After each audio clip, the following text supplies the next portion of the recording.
Multi religious society कितनी खूबसूरत society होती है यार, हाँ। हर मजहब का एहतराम होता ਇਹ ਤੇ ਹੈ ਖੁੱਲੇ ਦਿਲ ਦੇ ਲੋਕ ਸਿੰਧੀ ਬਹੁਤ ਖੁੱਲੇ ਦਿਲ ਦੇ वो मल्टी रिलीजियस सोसाइटी है ना, यही तो वजह है।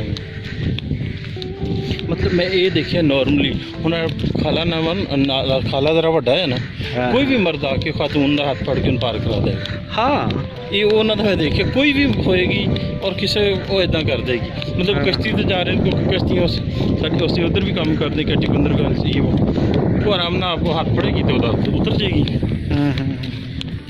ਤੇ ਉੱਥੇ ਉਹਨਾਂ ਨੂੰ ਕੁਛ ਹੁੰਦਾ ਵੀ ਨਹੀਂ।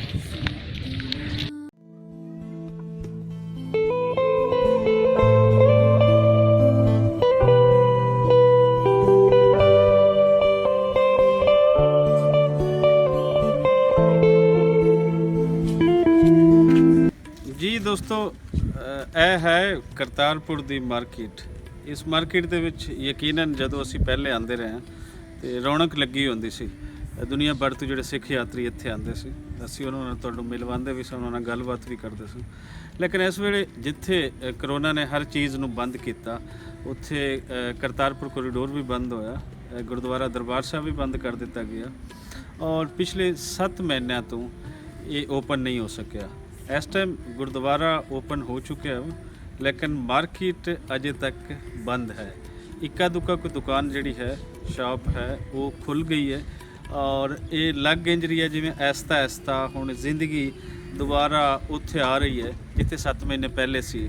ਔਰ ਮਾਰਚ ਦੇ ਦੂਸਰੇ ਹਫਤੇ ਦੇ ਵਿੱਚ ਇੱਥੇ ਕਰੋਨਾ ਦੀ ਲਹਿਰ, ਉਸ ਦੀ ਸ਼ਿੱਦਤ ਉਹ ਇੱਥੇ ਬਹੁਤ ਜ਼ਿਆਦਾ ਹੋਈ ਔਰ ਉਸ ਦੇ ਕਾਰਨ ਫਿਰ ਸਾਰਾ ਕੁਝ ਤਾਲੀਮੀ ਇਦਾਰੇ ਬੰਦ ਹੋਏ, ਮਾਰਕੀਟਸ ਬੰਦ ਹੋਈਆਂ ਔਰ ਪਵਿੱਤਰ ਅਸਥਾਨ ਜਿਹੜੇ ਸੀ ਉਹ ਬੰਦ ਹੋਏ। ਸੂਫੀਆਂ ਦੇ ਦਰਬਾਰਾਂ ਦੇ ਉੱਥੇ ਲੋਕਾਂ ਦਾ ਦਾਖਲਾ ਬੰਦ ਹੋਇਆ ਕਿ ਜਿੱਥੇ ਪਬਲਿਕ ਇਕੱਠੀ ਹੋ ਸਕਦੀ ਹੈ ਉੱਥੇ ਚੂँਕਿ ਕਰੋਨਾ ਦੇ ਵਧਣ ਦੇ ਚਾਂਸਸ ਜ਼ਿਆਦਾ ਸੀ, ਇਸ ਵਾਸਤੇ ਸਾਰਾ ਕੁਝ ਬੰਦ ਕਰ ਦਿੱਤਾ ਗਿਆ। ਲੇਕਿਨ ਜਿਵੇਂ ਕਿ ਮੈਂ ਪਹਿਲੇ ਦੱਸਿਆ ਕਿ 2 ਅਕਤੂਬਰ ਨੂੰ ਬਕਾਇਦਾ ਐਲਾਨ ਕਰ ਦਿੱਤਾ ਪਾਕਿਸਤਾਨੀ ਸਰਕਾਰ ਵੱਲੋਂ ਕਿ ਅਸੀਂ ਕਰਤਾਰਪੁਰ ਕੋਰੀਡੋਰ ਦੁਬਾਰਾ ਤੋਂ ਓਪਨ ਹੋ ਰਹੀ ਹੈ ਔਰ ਹੁਣ ਲੋਕਾਂ ਨੂੰ ਉਡੀਕ ਇਸ ਗੱਲ ਦੀ ਹੈ ਕਿ ਦੁਨੀਆ ਭਰ ਦੇ ਜਿਹੜੇ ਬਾਕੀ ਮੁਲਕ ਹਨ, ਜਿੱਥੇ ਜਿੱਥੇ ਸਾਡੇ ਸਿੱਖ ਵੀਰ ਵਸਦੇ ਹਨ, ਉਹਨਾਂ ਨੂੰ ਕਦੋਂ ਅਲਾਓ ਕਰਦੇ ਹਨ ਔਰ ਕਦੋਂ ਉੱਥੇ ਆਉਂਦੇ ਹਨ। ਫਿਲਹਾਲ ਇਹ ਮਾਰਕੀਟ ਹੈ, ਅੱਗੇ ਇੱਕ ਸ਼ਾਪ ਖੁੱਲ੍ਹੀ ਹੈ, ਉੱਥੇ ਚੱਲਦੇ ਹਾਂ, ਕੁਝ ਖਾਂਦੇ ਪੀਂਦੇ ਹਾਂ, ਬਾਕੀ ਅਜੇ ਬੰਦ ਹੈ ਔਰ ਆਸ ਕਰਦੇ ਹਾਂ ਕਿ ਵੀ ਜਲਦੀ ਖੁੱਲ੍ਹੇਗੀ। ਆਓ ਬੈਠੇ ਬਾਬਾ ਜੀ।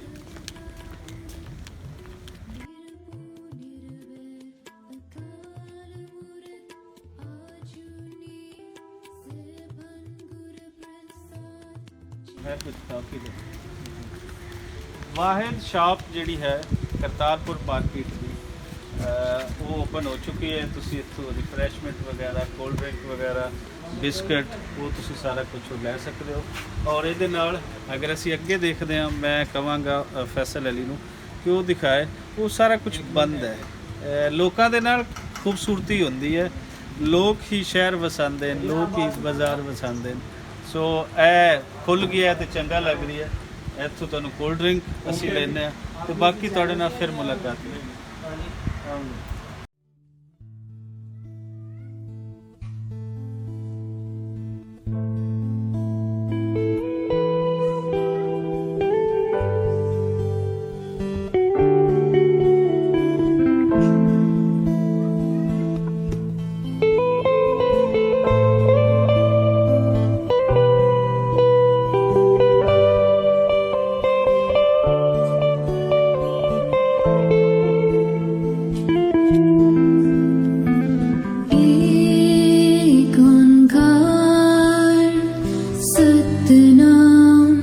करतापुर निरपो निरवे